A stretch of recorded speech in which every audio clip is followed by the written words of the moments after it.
Hello everyone, I welcome you all to our YouTube channel and अभी हम लोग अपने फंक्शन कैलकुलस का चैप्टर 1 फंक्शन कंप्लीट कर चुके हैं and today we are going to start a new chapter जो कि होगा लिमिट।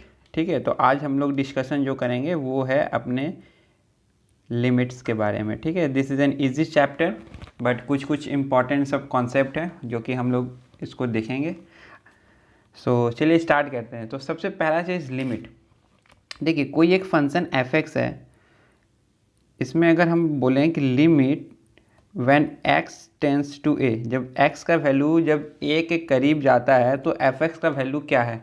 तो सपोज़ हम बोलते हैं एल एम एन कुछ भी। तो इसका मतलब क्या हुआ, इसका मतलब ये हुआ कि जब एफ एक्स, मान लीजिए कोई एक फंक्शन एफ एक्स है, जैसे ये हुआ एफ एक्स का एक फंक्शन है और ये मेरा पॉइंट ए है, ये ए है। तो जब x अप्रोच कर रहा है a को, दोनों तरफ से अप्रोच कर सकता है, तो it does not depend upon the path. x कैसे अप्रोच कर रहा है, x ये x एक्सिस है, तो x a की तरफ कैसे अप्रोच कर रहा है, फ्रॉम लेफ्ट और फ्रॉम राइट। और वो जो पॉइंट पे वैल्यू जो एफ एक्स का आ रहा है, नॉट एट ए के जस्ट थोड़ा पहले या a के जस्ट थोड़ा बाद में, मतलब हम a प्लस का बात कर रहे हैं और a माइनस का बात कर रहे हैं। ठीक है, उस पे जो फंक्शंस का वैल्यू है वही उसको ये वो एल का वैल्यू है। ठीक है, मतलब जो फंक्शन, जरूरी नहीं है कि ए वो पॉइंट वो फंक्शन ए पे डिफाइंड होना चाहिए, हो सकता है वो ए पे डिफाइंड नहीं हो लेकिन ए माइनस पे वो डिफाइंड हो। तो when x is tends to a, मतलब एक्स ए के बराबर नहीं है, जब ए के करीब जितना आप उसको नज़दीक ले जा सकते हैं, ए के नज़दीक जो फंक्शन का वैल्यू वही ये वैल्यू दिखा रहा है। ठीक है, तो लिमिट का मतलब ये होता है। तो लिमिट का सबसे पहला चीज़ क्या है कि जरूरी नहीं है कि ए जो है वो फंक्शंस का डोमेन में हो। हम लोग क्या बोलते हैं, whenever x is approaching to a through any part within the domain, मतलब through any part within domain, मतलब क्या कि ये अगर ये मान लीजिए डोमेन में है तो इधर से भी आप एक्स को अप्रोच कर सकते हो, इधर से भी आप ए को अप्रोच कर सकते हो, बट जरूरी नहीं है कि ए उस फंक्शंस के डोमेन में हो। ठीक है, समझ में आया ये फंक्शन। अभी इसका मतलब क्या हुआ, देखिए एग्जांपल से बोलते हैं कि जैसे मान लीजिए limit when x tends to 0 sine x upon x का ग्रेटेस्ट इंटीजर अगर फंक्शन निकालना हो तो क्या निकालिएगा। तो देखिए साइन एक्स बाई एक्स जो होता है ना, when x tends to approach, अगर फंक्शन रहता है f of x is equal to sine x upon x, तो आप बोलते हैं कि सर x तो डिनोमिनेटर में है तो इसका डोमेन में x can not be equal to 0, तो आप इसको अप्रोच कैसे करा रहे हो। तो मैंने अभी जस्ट बोला कि जरूरी नहीं है कि वो जो x का वैल्यू है वो फंक्शन के डोमेन में हो। हाँ, but this function is defined for all values of x except x is equal to 0। तो अगर कोई बोले कि 0.0000001 के लिए डिफाइंड है तो मैं बोलेंगे हाँ डिफाइंड है। ठीक है, कितना भी 0, but exactly x is equal to 0 पे ये फंक्शन डिफाइंड नहीं है। तो इसका मतलब क्या हुआ, ये जो अपना क्वेश्चन है इसका मतलब क्या हुआ कि अगर साइन एक्स बाय एक्स कोई फंक्शन है, ठीक है, अब हमको पता नहीं कैसा फंक्शन है। देखिए sine x by x, actually ये एक्स हुआ और ये साइन एक्स है। साइन एक्स का ग्राफ बना देते हैं यहाँ, ये साइन एक्स है। तो at x is equal to 0, देखिए साइन एक्स भी 0 होगा और ये भी 0 होगा, तो 0/0 तो इनडिटर्मिनेट फॉर्म हो जाता है। लेकिन इसका बोलने का मतलब क्या है कि हमको वैल्यू खोजना है 0 प्लस और एट 0 माइनस, इस पे वैल्यू खोजना है। 0 माइनस का मतलब क्या हो, माइनस ऑफ 0.0000001 या 9999 ऐसे करके आप लिख सकते हो। एक्चुअली ये हुआ, इसमें थोड़ा सा भी आप ऐड कर दोगे तो क्या हो जाएगा, 0 हो जाएगा। तो यहाँ इसका वैल्यू का फंक्शन क्या होगा कि sine x by x at x tending to 0 1 होता है और 1 का ग्रेटेस्ट इंटीजर क्या होता है, 1 ही होता है। तो अभी इसका जो वैल्यू आएगा ये क्या आ जाएगा, 1 आ जाएगा। अभी यही क्वेश्चन को अगर ऐसे लिख दे कि साइन एक्स अपॉन एक्स का greatest integer and limit x tends to 0। अभी देखिए साइन एक्स बाई एक्स का वैल्यू जो होता है वो कितना होता है, वो हमेशा 0. होगा। तो ये तो वैल्यू क्या आ जाएगा, ये पूरा फंक्शन का वैल्यू क्या आ जाएगा, ग्रेटेस्ट इंटीजर क्या आ जाएगा, 0 आ जाएगा। और ये क्योंकि ये कांस्टेंट हो गया, ये जो फंक्शन बन गया ये कैसा बन गया, कांस्टेंट वैल्यू जीरो बन गया, at x is equal to zero constant बन गया, तो limit x tends to zero पे भी उसका वैल्यू कितना होगा, जीरो होगा। तो देखिए ये दो क्वेश्चन है, यहाँ ग्रेटेस्ट इंटीजर बाहर लगा है, लिमिट के बाहर लगा है, और यहाँ लिमिट के अंदर में लगा है, और दोनों में अंतर आंसर आपका अलग अलग आ गया। ठीक है, समझ में आ रहा है क्या बोल रहे हैं। तो यहाँ से अपने को दो चीज़ बना के, limit does not depend upon the path, limit does not depend upon the path. अभी एक चीज़ और एक चीज़ सीखेंगे, अगर हम बोलें कि limit x tends to infinity 0.2 to the power x, तो इसका वैल्यू क्या होगा। देखिए point to the power x, अगर ए 1 से छोटा है और उसको आप पावर बढ़ाते जाइएगा तो ये वैल्यू घटते जाएगा। कैसे घटते जाएगा, देखिए 0.2 पावर 2 करिएगा तो क्या आ जाएगा, फिर 0.04 आ जाएगा, फिर से एक और उस पर मान लीजिए पावर 3 रहता तो ये कितना आता है 0.008। तो देखिए ये डिक्रीज करते जा रहा है, और ये कहाँ टेंड कर रहा है, ये टेंड कर रहा है, ये फाइनल जब ये इन्फिनिटी हो जाएगा ना तो ये टेंड जीरो की तरफ चला जाएगा। टेंड जरूरी नहीं, वो जीरो अटेंड नहीं करेगा, वो क्या करेगा, टेंड करेगा। अभी इसको एक ग्राफ से देख लेते हैं। देखिए ग्राफ से इसलिए आपको दिखाई दे देगा, ये जो फंक्शन है ये क्या है, ये लिखा हुआ a to the power x where a is nothing but 0.2, यही लिखा है फंक्शन। अब मैं आप लोगों को फंक्शन ग्राफ बनाता हूँ कि a to the power x का ग्राफ कैसे बनता है। तो a to the power x का ग्राफ आप बोलोगे सर ऐसे बनता था, but this was only for a greater than 1, a greater than 1 के लिए ऐसा ग्राफ था क्योंकि इंक्रीजिंग ग्राफ था। फॉर a लेस देन 1 के लिए ग्राफ कैसा बनता है, कैसा बनता है, ऐसा। देखिए यहाँ से देखिए ये हो गया for a less than 1 and greater than 0, क्योंकि एक्सपोनेंशियल फंक्शन मीन्स जीरो से बड़ा होना चाहिए। ठीक है, अच्छा अब देखिए इसमें क्या है, at x tending to infinity, मतलब ये पॉइंट पे when x is tending to infinity this function is tending to 0। देखिए जीरो लाइन को वो टच करने की कोशिश कर रहा है बट अटेंड नहीं कर रहा है। अगर कोई बोले कि इसका वैल्यू जीरो हो जाएगा तो नहीं, इसका वैल्यू जीरो नहीं होगा, it is tending to zero, हो सकता है जीरो के बहुत ही करीब हो, तो लिमिट का मतलब वो है। तो इसका देखिए वैल्यू जीरो हो गया। अगर वही क्वेश्चन ऐसा रहता है कि लिमिट, अगर वो क्वेश्चन ऐसा रहता है कि लिमिट, सेम यही चीज़ है, यहाँ क्वेश्चन हम बस खाली यहाँ लिमिट का बदल, limit when x tending to minus infinity 0.2 to the power x, तब इसका वैल्यू कितना हो जाता, तब आप बोलते हैं कि इसका वैल्यू हो जाता है इन्फिनिटी। देखिए ये कहाँ है, इन्फिनिटी पे है ना, at x tending to minus infinity. ठीक है, दिख रहा है माइनस इन्फिनिटी पे, इसका वैल्यू कहाँ है, इन्फिनिटी पे। तो देखिए ये जो लिमिट का वैल्यू है ये बहुत आपको ध्यान रखना है। ठीक है, ओके, यहाँ तक क्लियर है लिमिट। होप ये आपको समझ में आ रहा है, यहाँ तक कोई दिक्कत नहीं है। अब अगर हम आपको बोले चलिए एक और चीज़, तो एक चीज़ तो आपको बताया कि limit does not depend upon the path, वो पाथ पे डिपेंड आपका एकदम नहीं कर रहा है। आप उसको अगर वो जैसे एट एक्स टेंडिंग टू ए बोल रहा है, तो आप वो फंक्शन जो भी फंक्शन है उसका आप माइनस इन्फिनिटी से ए भी आ सकते हो या प्लस इन्फिनिटी से ए भी आ सकते हो, जिधर से आपको आना, लेकिन ये दो पॉइंट आपके डोमेन में होना चाहिए तभी आप आ सकते हो, डोमेन में नहीं है तो आप नहीं आ सकते हो। ठीक है, अगर वो फंक्शन के डोमेन में ही नहीं है ए प्लस तो आप उसको ले नहीं सकते हो। उसके एग्जाम्पल पे एक एग्जाम्पल देते हैं कि limit when x tends to a under root of a minus x, अगर हम दे दिए under root of a minus, तो आप यहाँ बोलोगे sir under root of a minus x का डोमेन में तो ये होना चाहिए कि a minus x should be greater than और इक्वल टू 0, और यहाँ से आएगा कि x will be less than और इक्वल टू a, तो इसका फंक्शन का जो डोमेन है वो a से छोटा होना चाहिए। तो अगर ये नंबर लाइन है, ये a है, तो हम ये फंक्शंस को अप्रोच किधर से कर सकते हैं, इधर से कर सकते हैं क्या, नहीं, इधर से नहीं कर सकते कि because this is not in domain, not in domain. तो यहाँ बस एक ही लिमिट निकाल सकते हैं जिसको हम लोग बोलते हैं लेफ्ट हैंड लिमिट। ठीक है, ये राइट हैंड लिमिट होता है, ये लेफ्ट हैंड होता है, तो इसको हम लोग बोलते, इधर से अप्रोच आप कर सकते हो, माइनस इन्फिनिटी से जाते जाते जाते जाते कहाँ तक जा सकते हो, ए माइनस तक जा सकते हो, और ए माइनस पे जो इसका वैल्यू आएगा वो आप वैल्यू इसको पुट कर सकते हो। ठीक है, तो ए माइनस पे इसका वैल्यू कहाँ आ जाएगा, तो ए माइनस ऑफ ए माइनस कहाँ चला जाएगा, देखिए ये 0 की तरफ आ जाएगा, it will tends to 0, attend नहीं करेगा, इट विल टेंस टू 0।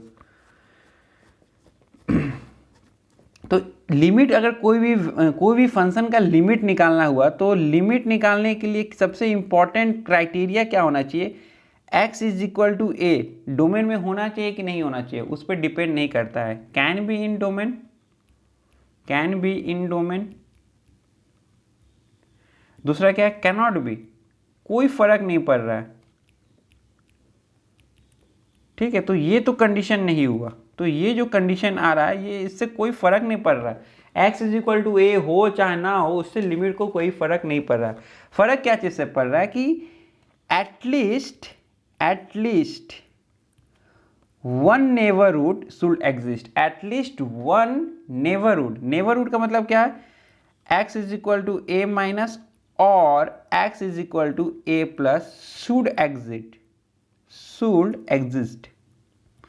मतलब कि इस पे फंक्शन डिफाइंड होना चाहिए, at x is equal to minus a और at x is equal to a पे फंक्शन का एक वैल्यू होना चाहिए, और तभी आप क्या कर सकते हैं, लिमिट निकाल सकते हैं। अगर ये दोनों चीज के लिए फंक्शन डिफाइंड नहीं है then we can not find the limit of that function. ठीक है, तो ये सबसे इंपॉर्टेंट क्राइटेरिया है। Hope it is very clear, समझ में आ रहा। अब यही चीज़ पे एक हम आपको क्वेश्चन देते हैं, जैसे कि मान लीजिए अगर हम आपको क्वेश्चन देते हैं कि limit when x tends to a under root of x minus a plus under root of a minus x. अब इसमें देखिए स्टूडेंट लोग क्या करता है, सॉरी हाँ ये क्वेश्चन है अपना, ये क्वेश्चन है। जनरली स्टूडेंट को ऐसा लगता है कि लिमिट का मतलब क्या होता है ना, x is equal to a put कर दीजिए और वैल्यू निकाल दीजिए। ठीक है, हम लोग ऐसे ही, अगर हम लोग जब स्कूल्स में पढ़ते हैं तो लिमिट हम लोग को टीचर ऐसे बोलता है x is equal to a put करके निकाल दीजिए। नहीं, दैट इज एब्सोल्युटली रॉन्ग। अगर आप यहाँ ए पुट करिएगा तो यहाँ क्या कहे, 0 प्लस 0 इज 0, 0 आप बोलिएगा और ये हो जाएगा गलत।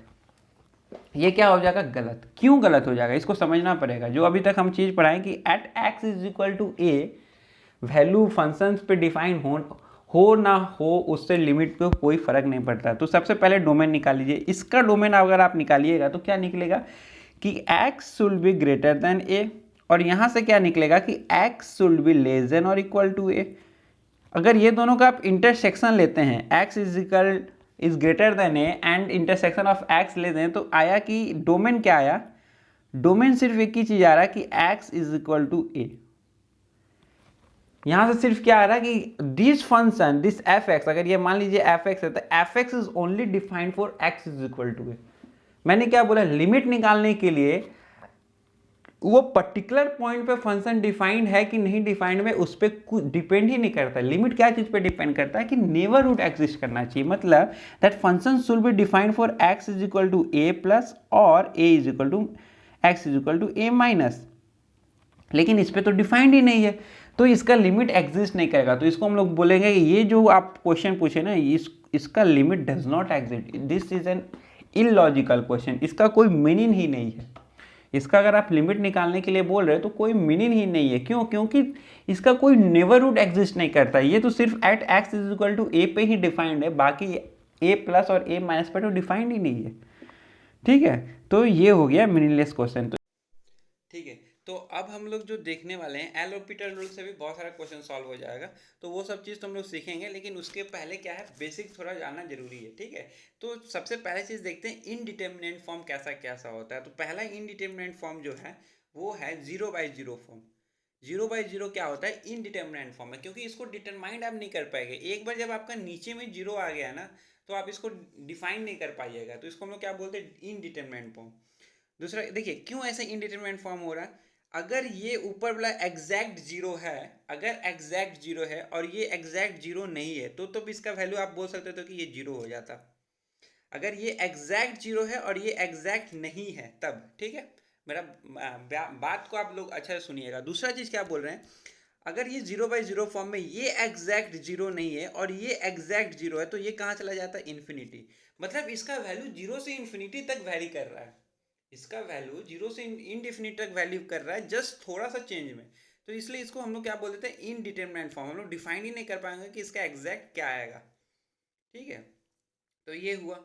दूसरा चीज देखिए 0/0 फॉर्म क्या है, इनडिटरमिनेंट फॉर्म है। दूसरा है फिर वैसे ही, दूसरा अगर आप देखिएगा तो इन्फिनिटी बाय इन्फिनिटी फॉर्म भी इनडिटरमिनेंट फॉर्म में गिना जाता है। ठीक है, दूसरा इन्फिनिटी माइनस इन्फिनिटी, एक कोई बड़ा संख्या में से अगर एक और बड़ा संख्या माइनस करिएगा तो क्या आएगा आपको पता नहीं है, तो इसलिए उसको हम लोग क्या बोलते हैं, इनडिटर्मिनेंट फॉर्म। तीसरा zero into infinity, zero into infinity, अगर वो एग्जैक्ट जीरो है तब तो वैल्यू क्या आ जाएगा, जीरो आ जाएगा। लेकिन लिमिट मतलब हम अभी बार बार आपसे बोलते हैं, लिमिट का मतलब नहीं होता कि फंक्शन एग्जैक्टली वो वैल्यू ले रहा हो, it is tending to that value. तो जीरो अगर एग्जैक्ट इंटू इन्फिनिटी करिएगा तब तो वो वैल्यू जीरो आ जाएगा, लेकिन लिमिट में क्या है देखिए, अगर ये zero tending to zero into tending to infinity तो आप नहीं बता पाइएगा, और ये हो जाएगा इनडिटरमिनेट फॉर्म। दूसरा होता है one two the power infinity, exact one two the power infinity तो वन होता है, क्योंकि हम लोग पढ़े हैं क्या कि one two the power anything is one, लेकिन लिमिट में कभी भी एग्जैक्ट वैल्यू का बात नहीं करते हम लोग। ये हो सकता है वन से थोड़ा सा ज़्यादा हो सकता है वन से थोड़ा सा कम हो। अगर वन से थोड़ा सा भी कम हुआ तो ये वैल्यू जीरो चला जाएगा, और वन से थोड़ा सा भी ज़्यादा हुआ तो ये वैल्यू इन्फिनिटी चला जाएगा। तो हम लोग ये बता नहीं पाएंगे, ठीक है, क्योंकि लिमिट से हमको एग्जैक्ट वैल्यू का बात पता नहीं चलता, we are tending to that value. पांचवा ये हुआ। छठा वैल्यू देखिए, छठा कैसा होता है, zero to the power zero, और सातवां फॉर्म जो होता है वो होता है infinity to the power zero. तो इतना होता है मेरा इनडिटरमिनेंट फॉर्म। यह सारे इनडिटरमिनेंट फॉर्म अगर हमको ध्यान में है ना, तो हम लोग यही सब क्वेश्चन आता है एग्जाम में, मेनली यही सब क्वेश्चन आपको एग्जाम में आता है। अच्छा, कोई अगर आपको बोले zero to the power infinity क्या इनडिटरमिनेंट फॉर्म है, तो आप बोलिएगा नहीं।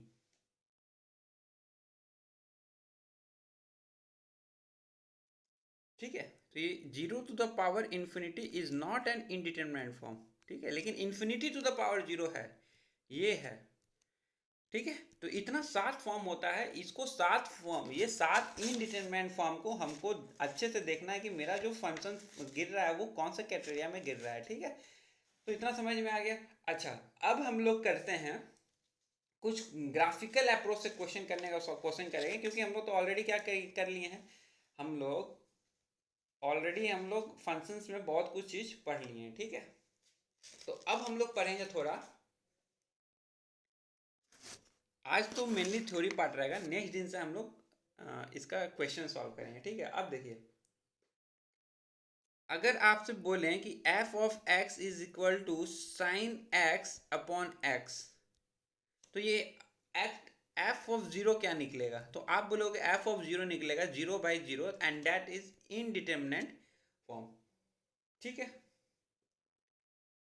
f ऑफ जीरो तो आप बोल दीजिएगा कि जीरो, और ये नीचे जीरो हुआ तो ये तो टेन टू इन्फिनिटी हो जाएगा, और ये बोल दीजिएगा कि अनडिफाइंड है। क्यों अनडिफाइंड है, क्योंकि आप बोलोगे कि sir at x is equal to zero this function is not defined, this function is not defined. मैं बोला ठीक है, जीरो तो डिफाइंड नहीं है, f ऑफ जीरो प्लस तो डिफाइंड है, इस पे बताइए। तो आप बोलोगे sir sine of zero plus मतलब जीरो के थोड़ा सा ज़्यादा होगा, और ये भी जीरो से थोड़ा ज़्यादा होगा, और ये हो गया मेरा इनडिटरमिनेंट। ठीक है, इनडिटर DETER जो भी, ठीक है, इनडिटरमिनेंट फॉर्म हो गया। f of zero by zero ये इन्फिनिटी टेंड कर गया, और ये अनडिफाइंड है, मतलब this function is not defined for at is equal to zero, लेकिन जीरो प्लस के लिए तो डिफाइंड है, और यहाँ ये हो गया अब हम लोग यहाँ दो चीज पढ़ेंगे, एक होता है राइट हैंड लिमिट, एक होता है लेफ्ट हैंड लिमिट। ठीक है, राइट हैंड लिमिट और होता है लेफ्ट हैंड लिमिट। ठीक है, अभी देखिए राइट हैंड लिमिट क्या होता है। राइट हैंड लिमिट, कोई भी लिमिट को एग्जिस्ट करने के लिए ना, राइट हैंड लिमिट और लेफ्ट हैंड लिमिट सेम होना चाहिए। अगर राइट हैंड लिमिट और लेफ्ट हैंड लिमिट एग्जिस्ट करता है तो, अभी आगे तो राइट हैंड लिमिट के बारे में पढ़ लेते हैं। तो जैसे f ऑफ a प्लस जो आता है ना, इसका मतलब क्या होता है, f ऑफ a प्लस का हमको लिखा है, तो limit when h is tending to zero plus f of a plus h, ये होता है मेरा राइट हैंड लिमिट। वैसे लेफ्ट हैंड लिमिट अगर निकालने के लिए बोले तो, लेफ्ट हैंड लिमिट निकालने के लिए बोले तो हम लोग क्या बोलेंगे, f ऑफ a माइनस, और इसको हम लोग कैसे लिखते हैं, limit when h is tending to zero minus f of a plus h, f of a minus h मत कर दीजिएगा, इसको और एक दूसरे तरीका से लिख सकते हैं, limit h is tending to zero plus f of A minus H, या तो यहाँ माइनस देके यहाँ जीरो प्लस कर दीजिए या यहाँ जीरो प्लस करके वही रखिए। तो मैं तो जनरली ये दो फॉर्मूला याद रखता हूँ, मैं तो ये दो फॉर्मूला याद रखता हूँ, एच ऑफ जीरो प्लस और एच ऑफ जीरो माइनस, और हमको हमेशा F of A plus H लेना है। ठीक है, हमको हमेशा F of A plus H लेना है। ठीक है, तो ये दो चीज होता है। अब देखिए, कोई भी लिमिट को एग्जिस्ट करने के लिए राइट हैंड लिमिट और लेफ्ट हैंड लिमिट का दोनों का डेफिनेट एक कोई वैल्यू आना चाहिए। मान लीजिए एक्स आ रहा है, ना एक्स नहीं लेते, मान लीजिए ए आ रहा है, दोनों value should be uniquely defined and both should be equal. अभी ये कब पॉसिबल है? जब राइट नेबरहुड और लेफ्ट नेबरहुड दोनों एग्जिस्ट कर रहा हो। समझ में आ रहा है? अगर सिर्फ और सिर्फ आपका राइट नेबरहुड एग्जिस्ट करे, जैसे एक क्वेश्चन में हम लोग देखे थे ना कि under root of a minus x जो था, तो इसके लिए क्या होगा कि x will be less than और इक्वल टू ए, तो इसके लिए सिर्फ लेफ्ट नेबरहुड एग्जिस्ट कर रहा है। तो ये केस में left hand limit should be uniquely defined, should be uniquely defined. Got it? क्या बोलना चाह रहे थे हम? नहीं समझ में आया, कोई बात नहीं, क्वेश्चन से समझ जाएंगे। कैसे समझाएंगे? देखिए, limit x tending to zero 1 by x. तो देखिए 1 बाई एक्स एक फंक्शन है जिस that is not defined for x is equal to zero, लेकिन x is equal to, it is defined for all values of x except x is equal to zero. मतलब इसका left hand limit भी exist करना चाहिए, right hand limit भी exist करना चाहिए। तो लेफ्ट हैंड लिमिट मतलब कि f ऑफ जीरो प्लस कितना आएगा मेरा? तो ये आएगा 1 बाई जीरो प्लस आएगा, ये आएगा 1 by zero plus. And 1 by zero plus का मतलब क्या होगा कि 1 by positive is nothing but infinity, ये प्लस इन्फिनिटी आएगा। और लेफ्ट हैंड लिमिट निकालेंगे तो एफ ऑफ जीरो माइनस निकालेंगे, मतलब 1 बाई जीरो माइनस निकालेंगे, जीरो माइनस मतलब स्लाइट निगेटिव, और ये आ जाएगा मेरा माइनस निगेटिव। तो देखिए, राइट हैंड लिमिट इसका आ रहा plus infinity, left hand limit आ रहा minus infinity. Limit does not exist. Clear? अभी यही क्वेश्चन को हम थोड़ा मॉडिफाई कर देते हैं, उसको हम लिख देते हैं कि f of x is equal to 1 by mod of x. अब बताइए इसका वैल्यू। तो आप बोलिएगा सर सेम वही है, जीरो पर डिफाइंड नहीं है, लेकिन एफ ऑफ जीरो प्लस तो निकाल सकते हैं। जीरो प्लस निकालेंगे तो आएगा 1 बाई जीरो प्लस, मतलब 1 बाय समथिंग पॉजिटिव, जीरो का समथिंग पॉजिटिव, तो आएगा प्लस इन्फिनिटी आएगा। एफ ऑफ जीरो माइनस, ये आएगा 1 by mod of something negative जो कि जीरो से बहुत करीब हो, तो ये भी आ जाएगा आप प्लस इन्फिनिटी। प्लस इन्फिनिटी क्यों आ जाएगा? क्योंकि यहाँ मॉड लगा हुआ है, देखिए। ठीक है, तो अब देखिए दोनों बराबर है एंड लिमिट एग्जिस्ट। अगर आपका ऑप्शन में दिया रहेगा कि लिमिट, देखिए यहाँ गलती क्या कर देते हैं हम लोग, मैंने क्या बोला, ऑप्शन में ए दिया लिमिट एग्जिस्ट, यही सब एग्जाम में आता है, और लड़का लोग जो आधा अधूरा पढ़ के आता है वो गलत करके आता है, लिमिट डज नॉट एग्जिस्ट। तो अभी आप ये क्वेश्चन किए, यहाँ हम बोले कि right hand limit is not equal to left hand limit, आप बोलिए कि लिमिट डज नॉट एग्जिस्ट। यहाँ आप देखें कि लेफ्ट हैंड लिमिट और राइट हैंड लिमिट दोनों इक्वल है, और आप आंसर मार गए लिमिट एग्जिस्ट, और आप हो गया गलत। क्यों? क्योंकि मैंने पहले ही बोला था कि right hand limit should be equal to left hand limit, but it should be uniquely defined. ये इन्फिनिटी चला गया, टेंडिंग टू इन्फिनिटी, तो यहाँ लिमिट डज नॉट एग्जिट आएगा। ठीक है, अगर यही वैल्यू कुछ ए और ए आता तो ये एग्जिट कर जाता। ठीक है, अभी भी क्लियर नहीं है, एक और एग्जांपल देते हैं और यहाँ से क्लियर हो जाएगा। मान लीजिए मेरा क्वेश्चन है limit when x tending to zero sine of 1 upon x, sine of 1 upon x. देखिए इसमें बहुत लोग बहुत ज्ञान दे देगा। अगर हम लोग बोलेंगे सर जीरो पर तो डिफाइंड नहीं है, क्योंकि साइन ऑफ इन्फिनिटी डिफाइंड है क्या? तो हाँ डिफाइंड है। 1 बाई एक्स अगर आ गया तो देखिए x is not equal to zero, तो सबसे पहली चीज हो गया कि x will not be equal to zero. ये तो ऐसे ही हो गया कि it will not be equal to zero.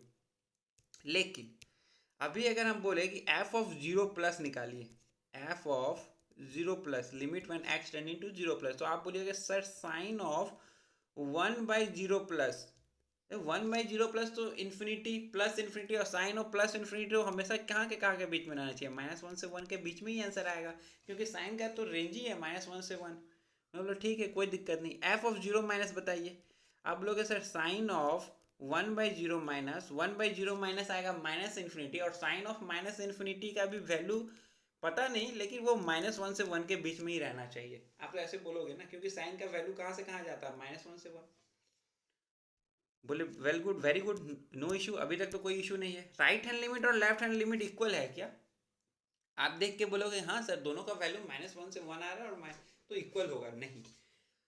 यहाँ कौन सा यूनिकली डिफाइंड नहीं है, मैं बार बार बोल रहा हूँ यूनिकली डिफाइंड होना, इसका वैल्यू ऐसा आना चाहिए 0.5, इसका भी 0.5, then it is uniquely defined. -1 से 1 तो रेंज हो गया ना, इसमें तो infinite number of value sine ले सकता है, तो ये यूनिकली डिफाइंड नहीं हुआ, और यूनिकली डिफाइंड नहीं हुआ तो then limit does not exist. ठीक है, समझ में आया? तो यहाँ भी लिमिट क्या होगा, डज नॉट एग्जिस्ट होगा। अब देखिए एक और क्वेश्चन लेते हैं, और यहाँ आप बताइए limit x tends to 15 x plus greatest integer है -x, क्या होगा? बता दीजिए क्या होगा।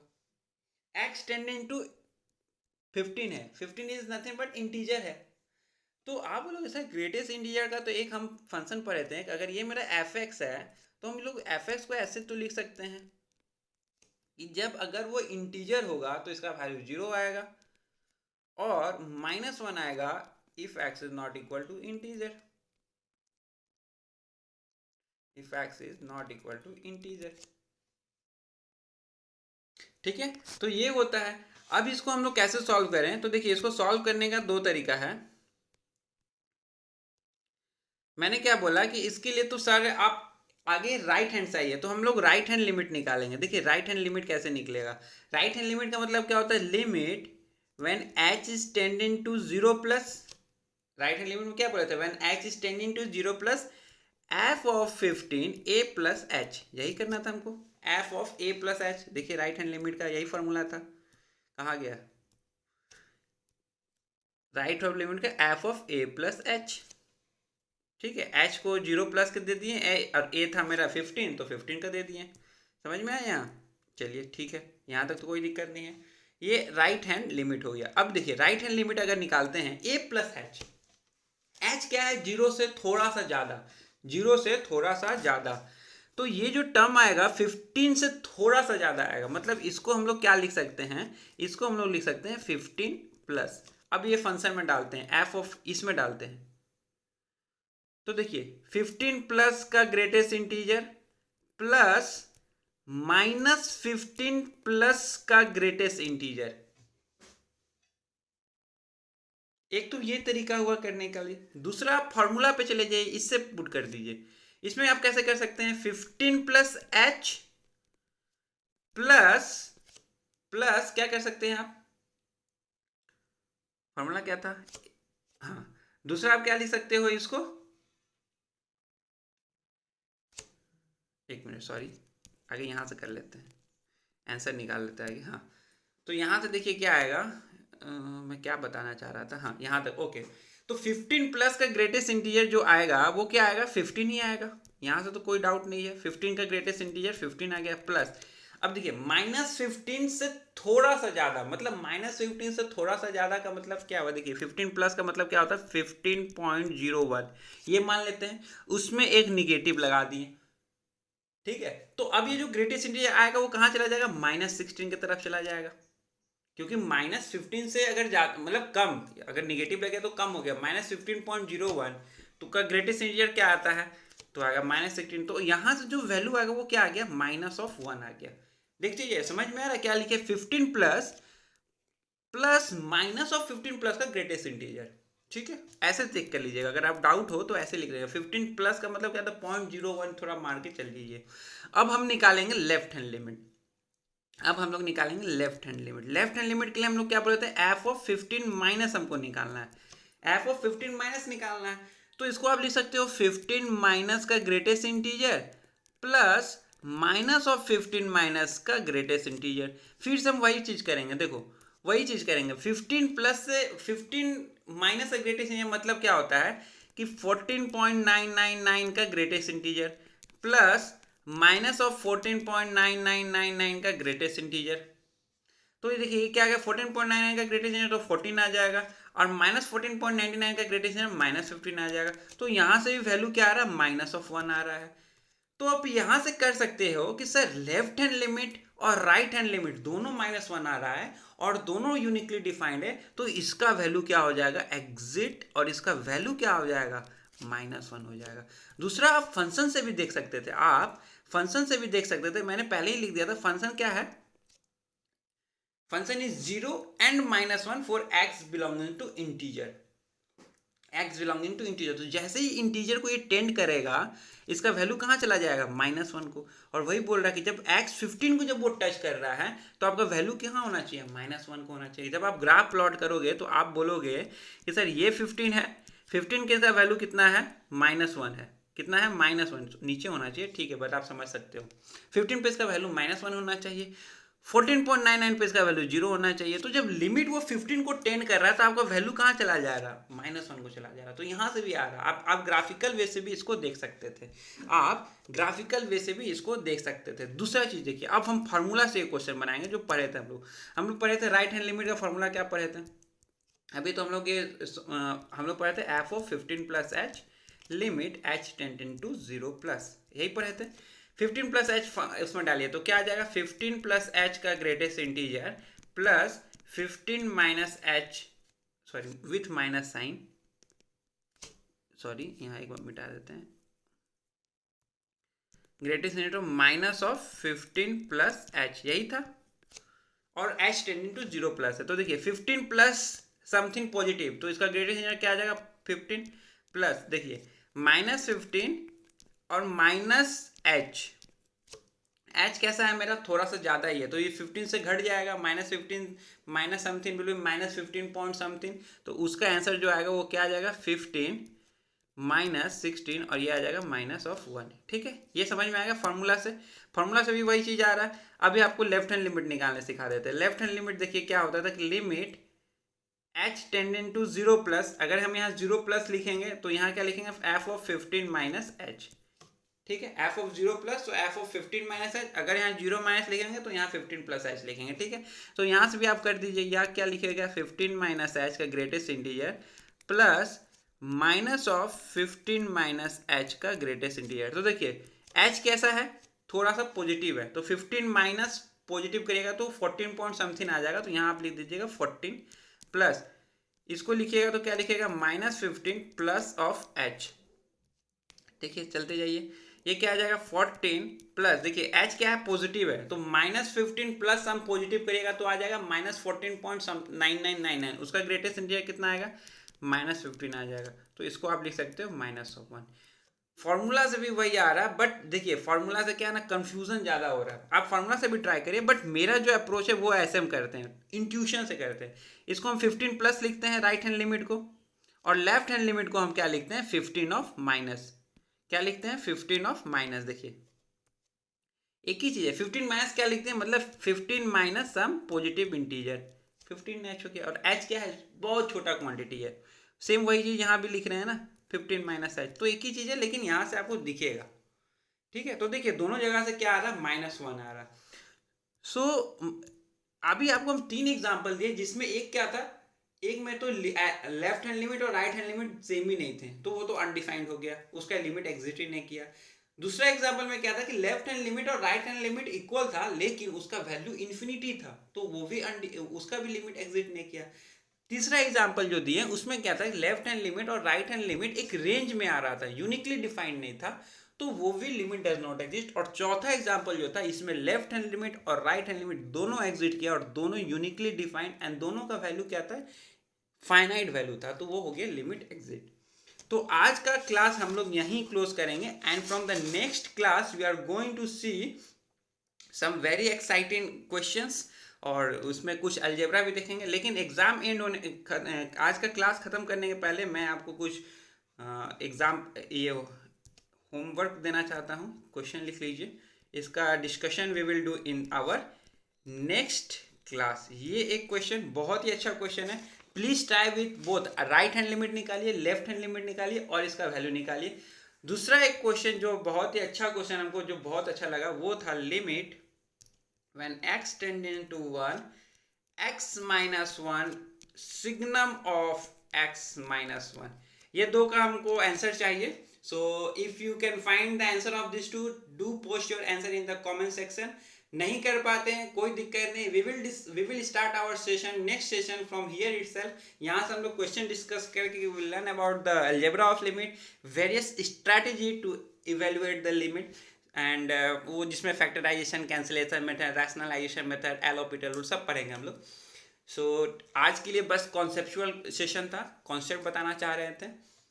And in the next session we will study about the algebra और डिफरेंट क्वेश्चंस डील करेंगे। So student till then you keep practicing, practice. अगर इस पे भी क्वेश्चंस आए हुए हैं अपने प्रीवियस ईयर्स में तो उसको आप अटेम्प्ट कर सकते हैं, चेक कर सकते हैं। ठीक है, तो मिलते हैं अपने नेक्स्ट क्लास में। Till then keep practicing and keep learning. Thank you.